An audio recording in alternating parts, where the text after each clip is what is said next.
Қайырлы күн достар, бүгін сіздермен балалық шақтың бал дәмін еске түсіретін осындай керемет коржиктардың рецептімен бөлісетін боламын. Бізге ең алдымен 200 грамм құмшекер және 80 грамм сүтті араластырып, баяу отта қант ерігенше араластырамыз.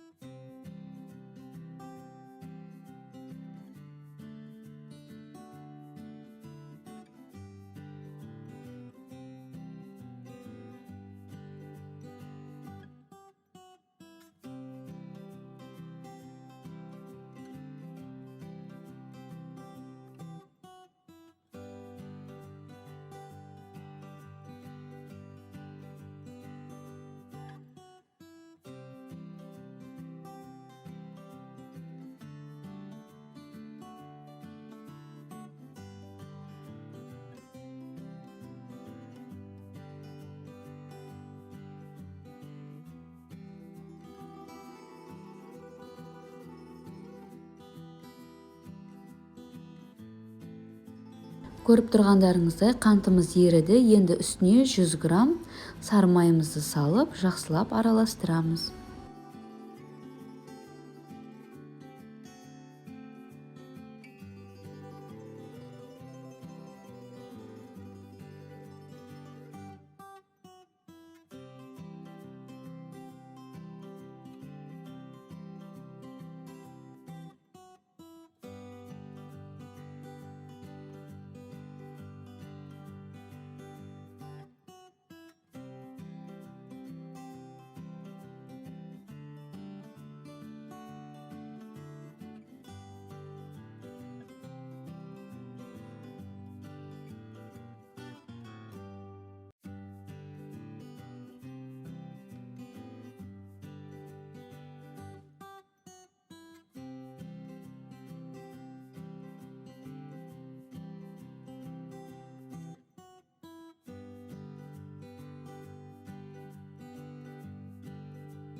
Суыған соң бөлек ыдысқа құйып аламыз. Қамыр илеуге ыңғайлы ыдыс болсын.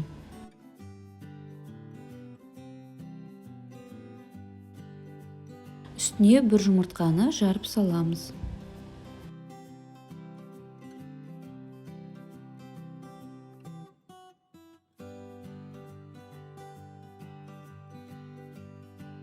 Шым-шым тұз салып араластырамыз.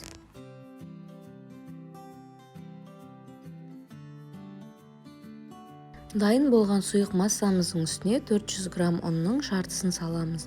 Және 1 шай қасық разрыхитель салып араластырамыз.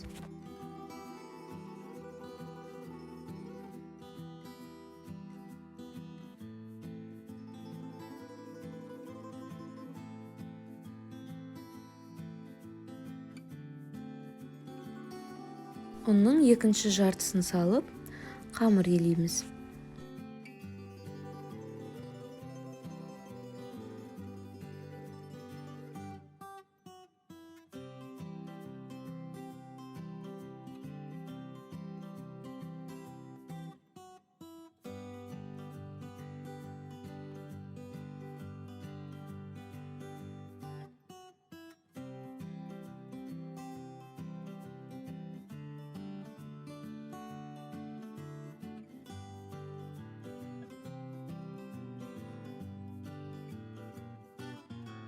Осындай видеода көріп тұрғандарыңыздай жұмсақ қамыр шығады. Ұнның көмегімен қамырымызды қолға жабыспайтындай етіп аламыз.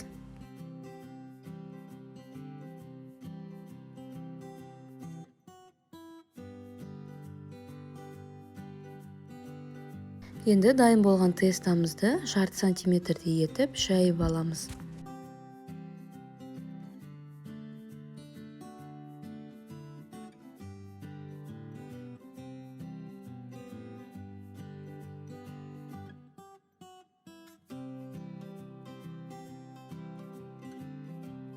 Арнайы домалақ кескіштермен немесе осындай баночкалардың көмегімен домалақ етіп корждарымызды кесіп аламыз.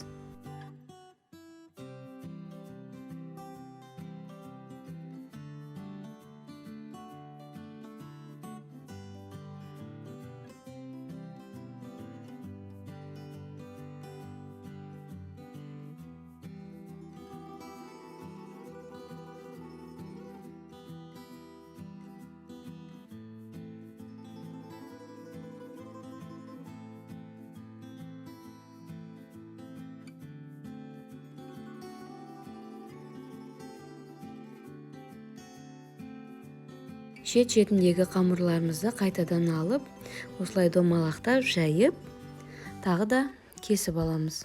Видеоны соңына дейін көріңіздер, барлығы түсінікті етіп көрсетілген.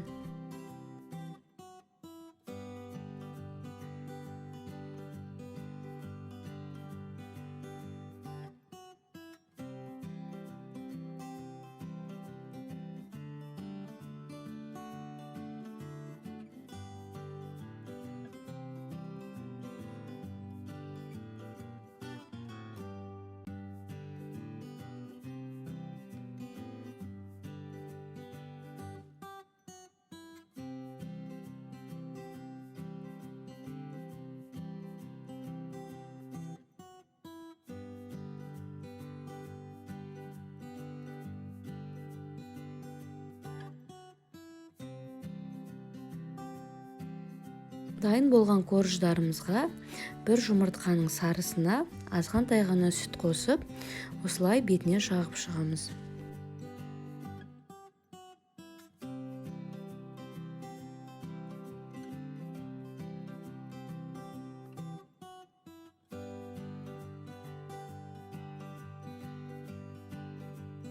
Дәл видеодағыдай етіп, бетін осылай вилканың көмегімен әсемдеп шығамыз.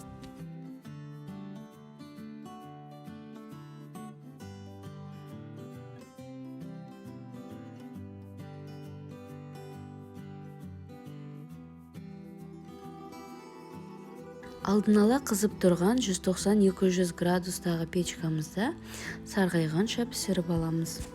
Үйдегі бар заттармен дайындалатын керемет коржикті сіз де жасап көріңіз. Сіздермен бірге Тоғжанның асханасы ас болсын.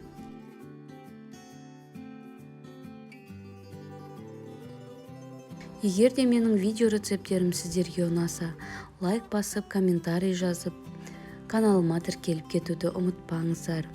Күн сайын арнамда жаңа рецепттер сіздермен бірге Тоғжанның асханасы.